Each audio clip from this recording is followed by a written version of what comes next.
might be the greatest catch I've ever seen in my life.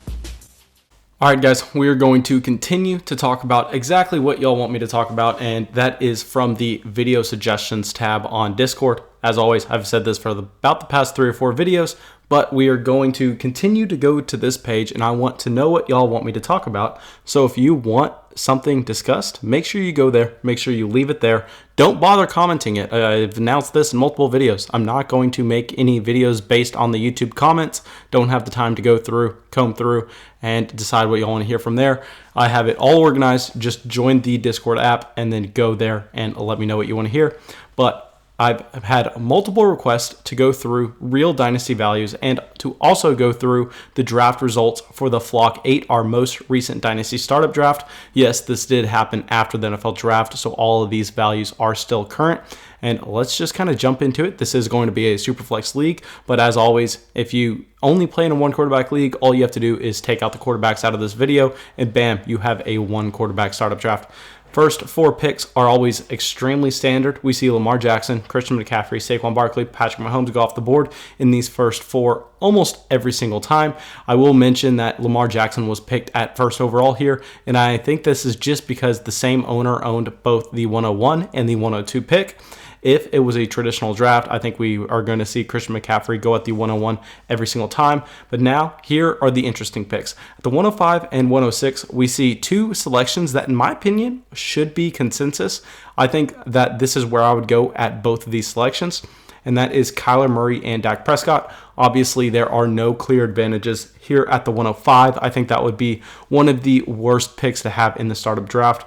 And yeah, but you have to make the best of it, and you have to go best player available. And I believe that is Kyler Murray and Dak Prescott in a Superflex league. Let's go down, look at the back end of the first round.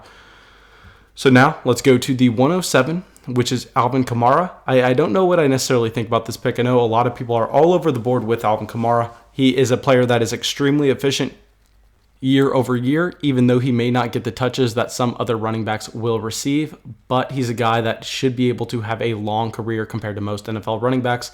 Now, 108, Michael Thomas, the wide receiver 1 by a fair margin, and in most years, this would be extreme value for the wide receiver 1, but we know that the Dynasty landscape is changing, and so is the wide receiver strategy. 109, Deshaun Watson. I don't think I would have gone here with Watson. With DeAndre Hopkins going to Arizona, I'm a little bit lower on Deshaun Watson than the 109. I think I would have rather had any of the next 3 picks, which were Ezekiel Elliott, George Kittle, and Devontae Adams. And keep in mind, rookie picks are included in this startup draft, so any players that we see before that rookie 101 pick pretty much are valued higher than that rookie 101 pick if you have your Dynasty rookie draft coming up. Now, let's go down to the beginning of the second round. Here are the first 6 picks. We see Dalvin Cook go off at the 201. The rookie pick 101 goes off at the startup pick 202. I think this is great value. I would rather have the rookie pick 101, which in my opinion is Clyde Edwards-Helaire, before Dalvin Cook, just because I think when you buy Dalvin Cook, you're buying what he did in the past and not necessarily what he's going to do in the future, where Clyde Edwards-Helaire should score more fantasy points over the next 3 years. And especially if you look at where their Dynasty value will be a year from now, a lot would have to happen for Dalvin Cook to maintain his value ahead of Clyde Edwards-Helaire. Now at the 203, we see Mark Andrews go off the board. And y'all know I've made multiple Mark Andrews videos saying that I think he is a great value in Dynasty leagues right now. This is a tight end premium league, but at the same time, I think this is a little too early for Mark Andrews. I think he's a great value at the 210, 211, 212 range, but at the 203, I'm going to be passing on him here. Russell Wilson goes at the 204, cannot complain about it. 205, 206, Josh Jacobs and Miles Sanders. Love both of these picks, but the more I think about it, the more I actually have Miles Sanders ranked ahead of Josh Jacobs, definitely due to not only Jalen Richard coming back in Las Vegas, but also the addition of Lynn Bowden. Maybe this signifies that they really don't want to get Josh Jacobs more targets in 2020, which I originally thought that they were planning on doing. But here is the back half of round 2. Starting at the 207, we see Tyreek Hill go off the board. The 208, we see the rookie pick 102 go off the board, which is Jonathan Taylor. And I was actually sitting here at the 209, really hoping that I was going to get that rookie pick 102. yet instead Joe Mixon falls to me. I was actually considering Joe Mixon or Travis Kelce at this spot. Nobody really else was on my radar, and I was just thinking about going Travis Kelce because I took Patrick Mahomes in round 1, and I thought that may be a nice stack to have, but I ultimately ended up going with the 3-down running back with a new quarterback in what should be an upgraded offense in 2020 with Joe Mixon. Now at the 211, 212, we see 2 wide receivers go off the board.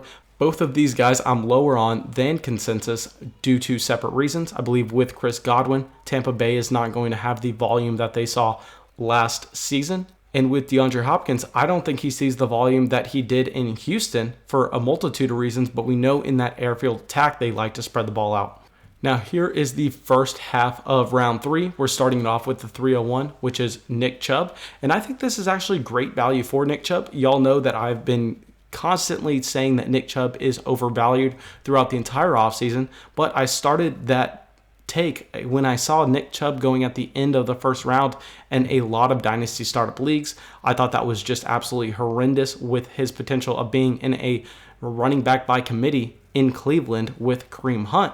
But I think most people have caught up by now and realized that Nick Chubb should not be valued at that 108 startup pick, and he's been falling lately to the late second round, so I think getting him here in the early third is great value.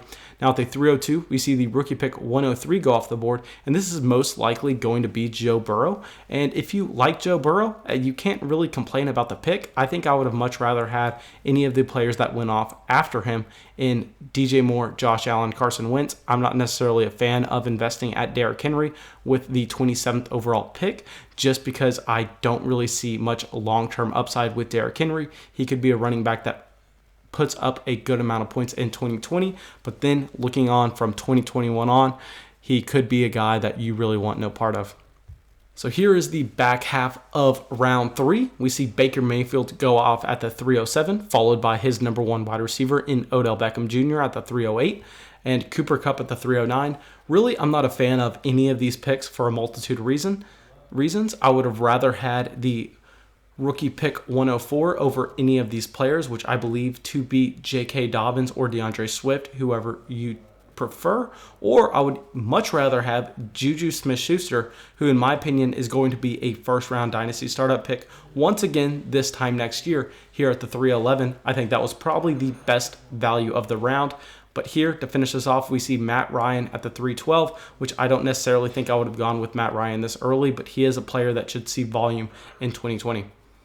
So here, let's go to the 4th round, and right off the bat, 401, Kenyan Drake. I don't know if I necessarily like it. I think I would have much rather had the rookie pick 105, which would have either been J.K. Dobbins, DeAndre Swift, Cam Akers, Tua Tagovailoa, whoever you really prefer. But I think I would have rather had any one of those rookies over Kenyan Drake. 403, Mike Evans. Mike Evans is a guy that's really hard for me to value right now just because he's been great year over year over year ever since he was extremely young entering the league. But at the same time, he has a new quarterback for the first time in his career and a quarterback that's not going to be able to throw the ball as deep as Jameis Winston. Now at the 404, we see Amari Cooper go off the board. Amari Cooper is a guy that his value took a little bit of a hit with the CD Lamb acquisition. I don't know if it's necessarily fair to drop him down this much. Y'all know that I am pretty much the world's number 1 Amari Cooper fan. I really haven't found myself with him that much in any of these Dynasty startups though, just because at the 404, I think it's fair value and not great value. 405, Daniel Jones. Daniel Jones is a guy that I think is a great investment in both one quarterback leagues and in superflex leagues, mainly because what I talk about all the time. We're not trying to build an NFL team here. We're not NFL GMs. We're not building a Madden team. We're here trying to score fantasy points, and what Daniel Jones can do on the ground will provide fantasy points similar to a Josh Allen. 406, we see A.J. Brown go off the board. Love this value with A.J. Brown. I don't own A.J. Brown anywhere, mainly because he's going a lot earlier than this in most leagues, but at the 406, you cannot pass up on that value. Now, let's look at the back half of round 4. We see Austin Eckler, Aaron Jones both go off the board at 407, 408. I don't necessarily like either one of these values just because I'm in love with the wide receivers in this range. We see Kenny Golladay, Allen Robinson, and DK Metcalf all go off the board. I would have rather had any of these wide receivers than those 2 running backs. I think all 3 of these wide receivers are in for a big year and have a great future ahead of them. Also, great value with the rookie pick 106, which should look to be a Cam Akers or a DeAndre Swift. Now, at the beginning of round 5, we see the rookie pick 107 go off the board, and this is a pick that I love because it's right at the end of the tier for these 3 down running backs. And in the early 5th, we see some wide receivers go off the board with Cortland Sutton, Calvin Ridley, Julio Jones, and 506 DJ Chark, skipping past the 505 pick of Zach Ertz, which I'm not necessarily a fan of, just because Zach Ertz has a lot of avenues to really fail in 2020, and if that happens, his dynasty value will be in the tank. An interesting point to make here is Calvin Ridley goes ahead of Julio Jones, which I don't know what I necessarily think about it. Julio Jones has obviously reached the point in his dynasty career where his value will never be higher than it is now, but at the same time, how much are you willing to bleed value to score fantasy points? And that's the question that we're all going to be faced with owning Julio Jones in 2020. This is going to be the last round that I cover in this video. If you want to see the entire draft board, go down there, join the Discord. It's completely free. Don't even think you need to put in an email or anything. And I'm going to post the link there. That way everyone can see it with the drafts with buy-in tab. That way you can use this entire draft board for your next Dynasty Startup draft or any trades that you have in mind. But let's finish it out here. 507, Terry McLaurin. Really don't like this pick. I'm not a fan of Terry McLaurin's long-term outlook. He was an extremely old rookie coming in. I think I would have much rather had the rookie pick 108, which should be a Justin Herbert, a CeeDee Lamb, or a Jerry Jeudy than Terry McLaurin. 509, we see Stephon Diggs. 510, Leonard Fournette. I love the value on Leonard Fournette. He's a player that's similar to Julio Jones. You think that you're going to be able to get 2020 production, but long-term wise, you don't know what that necessarily is going to look like. The 511, Darren Waller. 512, Todd Gurley. Don't know if I necessarily like either of these picks because I don't really see the upside neither in 2020 nor in 2021. But thanks, guys. Really hope you all enjoyed the video. Make sure you go down there, join the Discord chat to see this entire draft board. If you want to get in the next draft, make sure you also go there and shoot me a DM and I'll get you in.